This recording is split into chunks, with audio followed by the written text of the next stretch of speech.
नमस्कार, CSK news में आपका स्वागत है। तो दोस्तों आज हो गया 4 जनवरी, जो फटाफट ब्रेकिंग न्यूज़ निकल के आ रही है, एक एक करके बताएंगे। दोस्तों सीमा पर फिरोजपुर सीमा में घुसपैठ की कोशिश कर रहे पाकिस्तानी को बीएसएफ ने किया ढेर। बीएसएफ सेना की बड़ी कार्रवाई। दूसरी बड़ी अपडेट, सेना प्रमुख का बयान, बोले अभी सिर्फ जंग का ट्रेलर, भविष्य के लिए युद्ध घोष की है तैयारी। तीसरी बड़ी अपडेट निकल के आ रही है, चीनी सेना ने अरुणाचल प्रदेश के युवा लड़के को अगवा किया था, प्रताड़ित भी किया। भारत ने दर्ज कराई आपत्ति, चीन को दी चेतावनी। चौथी बड़ी अपडेट में आपको बताएंगे, उत्तर पश्चिमी सीरिया में यूएस आर्मी ने आईएसआई चीफ अबू इब्राहिम को किया ढेर। जो बाइडेन ने बताया बड़ी जीत। जी हाँ, बड़ी सफलता हाथ लगी, वो हम आपको बताएंगे। बलूचिस्तान प्रांत में पाकिस्तानी सैन्य शिविरों पर भीषण हमला, 40 से ज़्यादा आंकड़े बढ़कर पहुंचे 100। पाकिस्तान के 100 से अधिक सैनिक मारे गए हैं, वो हम आपको बताएंगे। इस बीच जम्मू कश्मीर परिसीमन को लेकर आज रिपोर्ट आने वाली है, मच सकता है हाहाकार। वहीं दोस्तों ऑस्ट्रेलिया ने किया बड़ा खुलासा, गलवान हिंसा में चीन के 38 सैनिक भारत द्वारा मारे गए थे। जी हाँ, भारतीय सेना ने चीन के 38 सैनिकों को मौत के घाट उतार दिया था। ऑस्ट्रेलिया ने खोली पोल तो ड्रैगन की तिल मिलाया। तो एक एक करके आपको बताएंगे। जहां पे कर्नाटका हिजाब को लेकर बड़ी खबर निकल के आई है। यूपी विधानसभा चुनाव के बीच असद ओवैसी पर हुआ है भीषण हमला, उनकी गाड़ी पर ताबड़तोड़ फायरिंग की गई है, वो भी हम आपको बताएंगे। लेकिन उससे पहले एक छोटा सा निवेदन, अगर आपने चैनल को सब्सक्राइब नहीं किया, पल पल के अपडेट के लिए चैनल को सब्सक्राइब करना ना भूले दोस्तों। दरअसल पहली बड़ी अपडेट निकल के आ रही है, फिरोजपुर सीमा में घुसपैठ की कोशिश हुई नाकाम। पाकिस्तान को बीएसएफ ने, पाकिस्तानी घुसपैठियों को बीएसएफ ने किया ढेर। पंजाब के फिरोजपुर जिले में अंतर्राष्ट्रीय सीमा पर एक पाकिस्तानी घुसपैठी को मार गिराया गया है। सीमा सुरक्षा बल बीएसएफ के जवानों ने 2 और 3 फरवरी को दरमियानी रात को कुछ संदिग्ध हरकत देखी, जिसके बाद घुसपैठी को ललकारा, लेकिन वो नहीं रुके। खतरे को भांपते हुए बीएसएफ कर्मियों ने गोली चला दी, जिनमें कुछ अज्ञात घुसपैठी को मौके पर ही मौत हो गई। बीएसएफ के जवानों द्वारा तलाशी अभियान चलाया गया। आपको बता दें कि इससे कुछ दिन पहले ही अंतर्राष्ट्रीय भारत पाक सीमा पर स्थिति डेरा बाबा नामक सेक्टर में चंद्रवाडला पोस्ट के पास पाकिस्तानी तस्करों और बीएसएफ के जवानों में मुठभेड़ हुई थी, और इस मुठभेड़ में बीएसएफ का एक जवान गंभीर रूप से घायल हो गया, जिनमें उपचार के लिए अमृतसर शिफ्ट किया गया था। एक और अपडेट लेते हैं, आपको बता दें सेना प्रमुख का बड़ा बयान, बोले अभी सिर्फ जंग का ट्रेलर, भविष्य के लिए तैयारी पूरी है।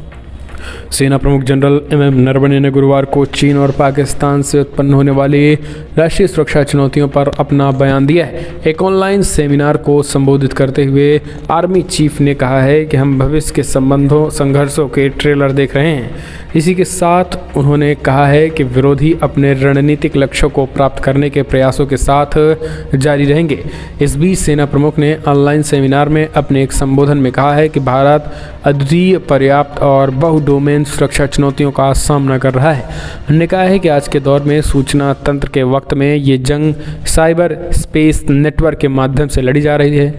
हम इसे एक वेस्ट पर भविष्य के लिए जंग का मैदान तैयार करना होगा। एक तरीके से उन्होंने इसे ट्रेलर बताया है और भविष्य में जंग से तैयारियों से निपटने की तैयारी बताया। एक और अपडेट लेते हैं दोस्तों, चीनी सेना ने अरुणाचल प्रदेश के युवा लड़के को अगवा कर किया था प्रताड़ित, भारत ने दर्ज कराई आपत्ति।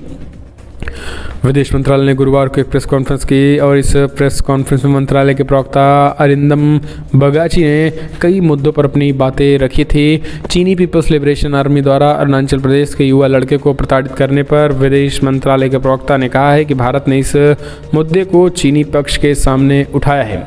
चीनी पीपल्स लिबरेशन आर्मी ने 27 जनवरी को अरुणाचल प्रदेश के वाचा दमाई में युवा लड़के को भारतीय सेना को सौंप दिया गया था। गौरतलब है कि चीनी पीपल्स लिबरेशन आर्मी ने बीते दिनों पीएलए ने राज्य में भारतीय क्षेत्र के अपर सियांग जिले में 17 वर्षीय एक किशोर का अपहरण कर लिया था।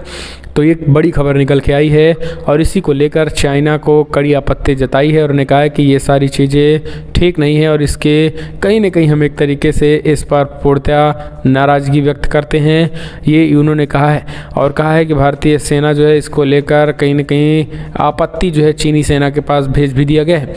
एक और अपडेट, उत्तर पश्चिमी सीरिया में यूएस आर्मी ने आईएसआई चीफ अबू इब्राहिम को किया ढेर। जो बाइडेन ने बताया बड़ी जीत।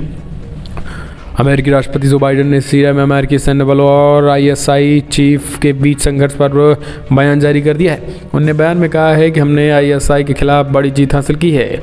उनके सरगना अबू इब्राहिम अल हाशमी अल कुरैशी को मार गिराया गया है। अमेरिकी सेना ने एक सफलतापूर्ण मिशन में कामयाबी हासिल की है।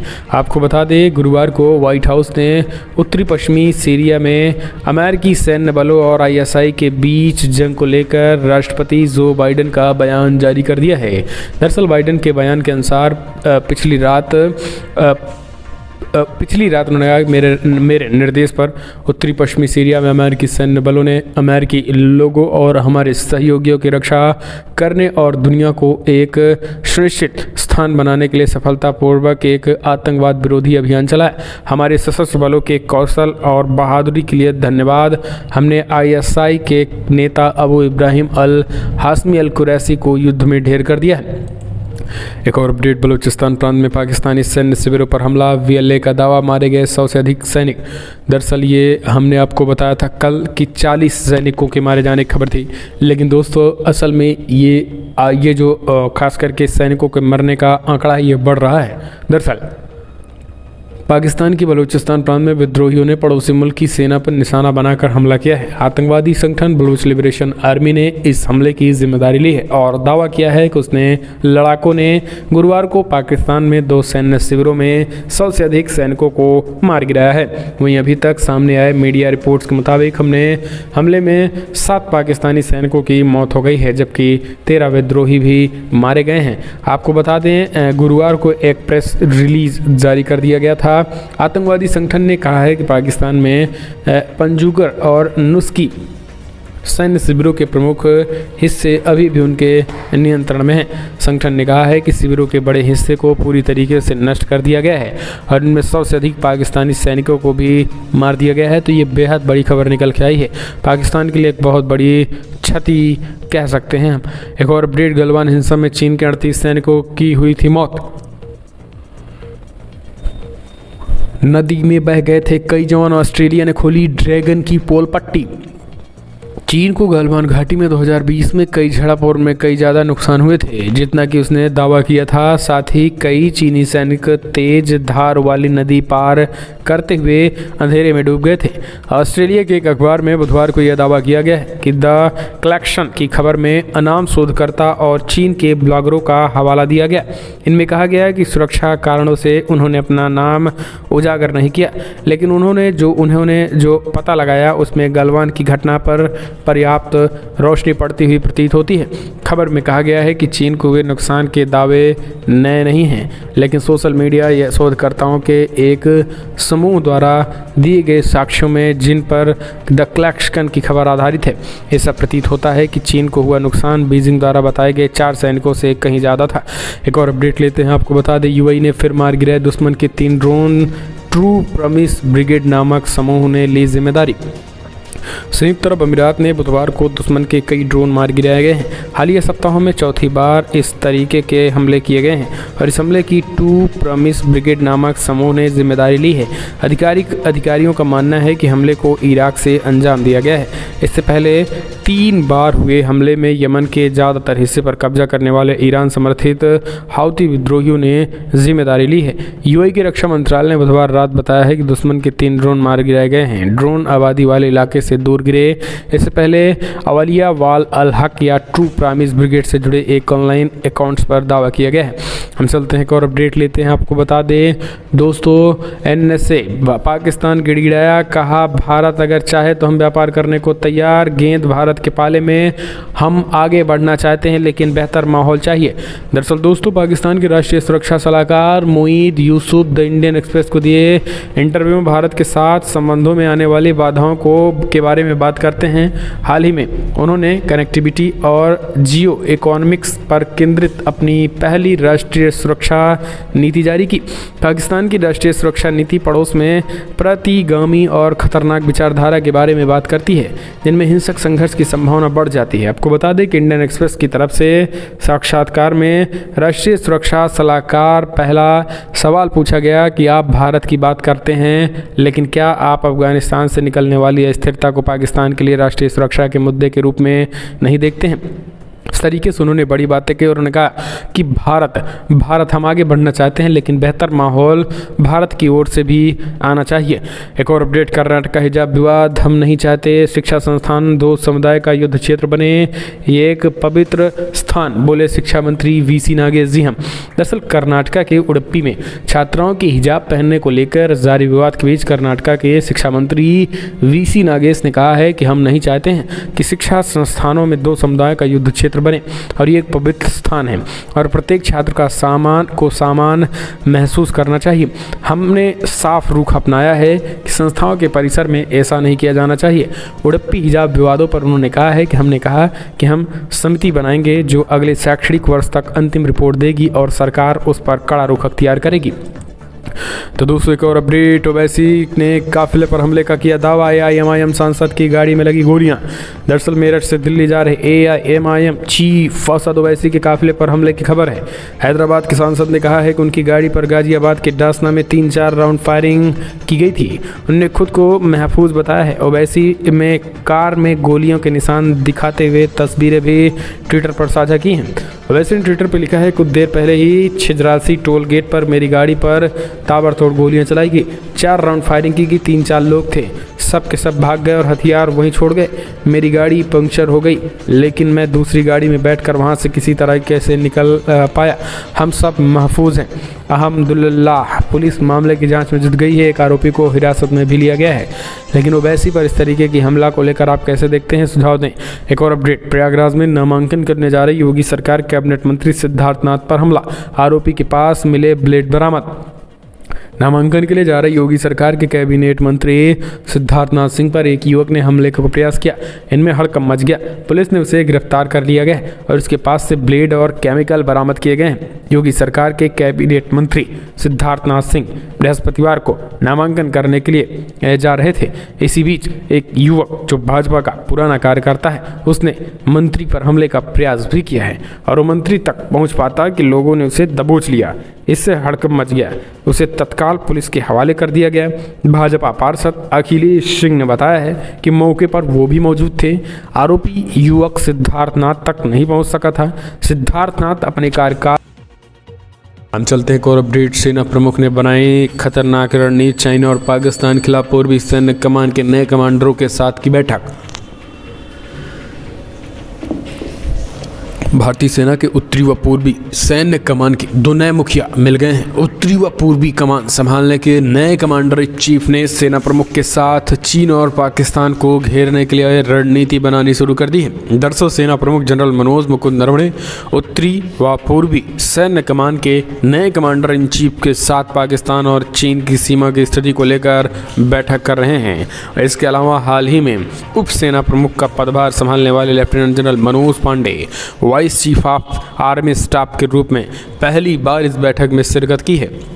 सेना के अधिकारियों ने न्यूज एजेंसी ANI को बताया है कि यह समीक्षा बैठक भारत चीन व भारत पाकिस्तान सीमा पर हालिया बदलाव के मद्देनजर किए गए हैं और इसी को देखते हुए दरअसल भारत और चीन के बीच लगभग 2 वर्षों से सैन्य लगभग गतिरोध जो है वो चल रहा है। इसी को देखते हुए पूरी तरीके से मनोज मुकुंद नरवणे ने Manoj Pande, lieutenant general Manoj Pande vice chief of army staff के रूप में नियुक्त है और उनसे बैठक की है, जो कि अपने आप में चाइना और पाकिस्तान। दरअसल मनोज पांडे की बात करें तो जनरल मनोज मुकुंद नरवणे ने ही मनोज पांडे की नियुक्ति में बड़ी अहम भागीदारी है, क्योंकि मनोज पांडे अगर कश्मीर में रहते हुए कई आतंकियों का सफाया कर चुके हैं और उनकी सूरवीरता को जानते हुए उन्हें कहीं ना कहीं एक तरीके से बड़ी जिम्मेदारी देते हुए उत्तरी और पूर्वी सैन्य कमान के नए कमांडर के रूप में नियुक्त किया है। एक और अपडेट ले लेते हैं। तो दोस्तों बड़ी खबर, दिल्ली में हमले की फिराक में था काबुल एयरपोर्ट दहलाने वाला आतंकवादी पकड़ा गया। दरअसल इस्लामिक स्टेट का वो सुसाइड बॉम्बर जिसने अगस्त 2021 में अफगानिस्तान पर तालिबान के कब्जे के बाद काबुल एयरपोर्ट को दहला दिया था। रिपोर्ट्स बताती हैं कि वो 2017 में एक आत्मघाती मिशन पर भारत भी आया था। इस्लामिक स्टेट खोरासन ने एक पत्र में ये दावा भी किया है और भारत को भी दहलाने की कोशिश की थी, लेकिन अंतोगत्ता वो कहीं ना कहीं एक तरीके से अपने उसके साथ ही जो है वो पकड़े गए थे। फिर जाकर वो अफ़गानिस्तान भाग गया था और उनके साथ ही जो है वो पकड़े गए थे। और ये खुलासा जो है अब खुरासन के उस लेटर के बाद आया है। एक और अपडेट लेते हैं। बलूचिस्तान में पाकिस्तान सेना पर भीषण हमला, 45 पाकिस्तानी सैनिक मारे गए, बलूचियों ने किया बड़ा अटैक। बिग ब्रेकिंग न्यूज़ निकल के आ रही है। दरअसल दोस्तों, पाकिस्तान के दक्षिणी पश्चिमी बलूचिस्तान प्रांत में एक बार फिर सशस्त्र हमलावरों ने सेना की चौकियों पर हमला कर दिया है। हमलावरों ने नौशकी और पंजुगर इलाके में बुधवार देर रात 2 सुरक्षा चौकियों को निशाना बनाते हुए हमला कर दिया। इस मुठभेड़ में कम से कम 4 हमलावरों की मौत हो गई। मीडिया रिपोर्ट्स के मुताबिक हमला बलोच लिबरेशन आर्मी द्वारा पाकिस्तान सेना के फ्रंटियर कॉर्प्स द्वारा किया गया है। दावा किया जा रहा है कि इन हमलों में पाकिस्तान के 45 सैनिकों की मौत हुई है, लेकिन इसको लेकर अभी कोई आधिकारिक बयान नहीं आया है। हमले को लेकर पाकिस्तान सेना के media wing inter services public relation ने बयान जारी किया है। सेना के बयान के मुताबिक पहला हमला बलूचिस्तान जिले के पंजुगर जिले में हुआ है। तो ये बेहद बड़ी खबर निकल के आ रही है। और पंजुगर जिले में आपको बता दें, हमला जो बलूचिस्तान से सटा बलूचिस्तान के अंतर्गत आता है। यहाँ पे BLA यानी बलूचिस्तान लिबरेशन आर्मी के द्वारा 45 सोल्जर को मार गिराया गया है। ये दावा किया गया है बलूचियों के द्वारा। तो दोस्तों, ये अपने आप में एक बहुत बड़ी मात्रा है और पाकिस्तान की सैनिकों में ये भीषण तबाही से कहीं न कहीं एक तरीके से कमर टूट चुकी है पाकिस्तानी सैनिकों की। कमेंट के माध्यम से अपने सुझाव देना ना भूले बलूचियों के इस एक्शन के बाद। एक और अपडेट, UAE ने सुबह हुए ड्रोन हमले को रोका। सेना बोली कुछ हफ्तों में ऐसा चौथा अटैक देखने को मिल रहा है। संयुक्त अरब अमीरात ने गुरुवार को देश में दागे गए कई ड्रोन को रोका। संयुक्त अरब अमीरात की सेना ने कहा है कि हाल ही के हफ्तों में महासंघ इस तरीके का चौथा हमला है। इसने ये निर्दिष्ट नहीं किया है कि ड्रोन किसने और कहां से लॉन्च किए हैं, लेकिन यमन के ईरान समर्थित विद्रोही हैथियस पर संदेह जताया गया है। हूथियों ने संयुक्त अरब अमीरात पर कई ड्रोन और मिसाइल्स हमलों की जिम्मेदारी ली है, जिनमें यमन के 7 साल पुराने गृह युद्ध को चौड़ा कर दिया है, अब क्षेत्रीय तनाव को बढ़ा दिया है। ट्विटर पर बुधवार आधी रात से ठीक पहले एक संक्षिप्त बयान में अमीराती रक्षा मंत्रालय ने कहा है कि उसने 3 शत्रुतापूर्ण ड्रोन को नष्ट कर दिया है। एक और अपडेट ले लेते हैं। कर्नाटका कॉलेज में हिजाब पहनने की जिद, श्री राम सेना प्रमुख बोले ये आतंकवादी मानसिकता है, इसको तत्काल बर्खास्त किया जाए। दरअसल कर्नाटका की छात्राओं के हिजाब पहनने पर चल रहा विवाद 2 सप्ताह बाद भी जारी है। कर्नाटका के उडुपी स्थित गवर्नमेंट पी यूनिवर्सिटी कॉलेज में मंगलवार को हिजाब पहनकर आई 6 छात्राओं को कक्षा में प्रवेश की इजाज़त नहीं दी गया। इसके बाद एक छात्रा ने कर्नाटका हाईकोर्ट का दरवाज़ा खटखटाते हुए क्लास में हिजाब पहनने के अधिकार की मांग की है। दरअसल हाईकोर्ट में रेशमा फारूक नाम की छात्रा की ओर से दायर याचिका में कहा गया है हिजाब पहनना अनुच्छेद 14 और 25 के तहत मौलिक अधिकार है और इसी के साथ इस्लाम धर्म में भी कोई इसकी मान्यता है। मसले पर जवाबदेही के लिए याची ने कर्नाटका राज्य सरकार से भी जवाब तलब किया है। और आपको बता दें, इस बीच श्री राम सेना ने स्पष्ट कर दिया है कि इस तरीके की मांग कहीं न कहीं देश विरोधी और आतंकवादी मानसिकता से पीड़ित है। ऐसे लोगों को तत्काल स्कूल से बाहर कर देना चाहिए। किसी भी तरीके से ये बर्दाश्त नहीं होना चाहिए। अब आप कमेंट के माध्यम से अपने सुझाव दें कि हिजाब क्या स्कूलों में तमाम आम छात्रों के बीच इस तरीके से हिजाब पहनना ये उचित है या फिर नहीं। एक और अपडेट पाकिस्तान के लिए लाइफलाइन बनी चीन का कर्ज ओलंपिक के बहाने फिर लेने जा रहा है कर्ज इमरान खान। जी हां, पाकिस्तानी प्रधानमंत्री इमरान खान विंटर ओलंपिक के उद्घाटन समारोह में हिस्सा लेने चीन के दौरे पर पहुंच रहे हैं। हालांकि ये अंदर की खबर नहीं है। जानकारों का मानना है कि ओलंपिक के बहाने वो कर्ज मांगने चीन जा रहा है। इस हफ्ते पाकिस्तानी प्रधानमंत्री इमरान खान अपने चीन दौरे पर वहां के शीर्ष नेताओं से मुलाकात करेंगे।